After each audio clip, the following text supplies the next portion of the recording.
என்னை வெகு தூரம் கூட்டி செல்லடி பன்னிசையில் பாடங்கள் மாற்றி சொல்லடி கண்ணி உந்தன் மனக்கூண்டில்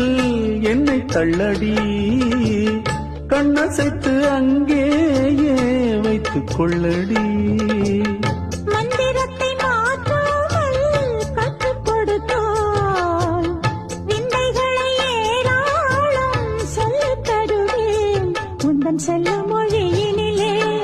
உள்ளம் கொள்ளையடிப்பதும் ஏன் துள்ளி துள்ளி வரும் நடையில் மனம் மெல்ல துடிப்பதும் ஏன் உன்னை காண வேண்டும் கூட வேண்டும் வாராயோ வாராயோ கண்ணம்மா காதல் என்னும் கவிதை சொல்லடி உன் பிள்ளை தமிழில் கண்ணம்மா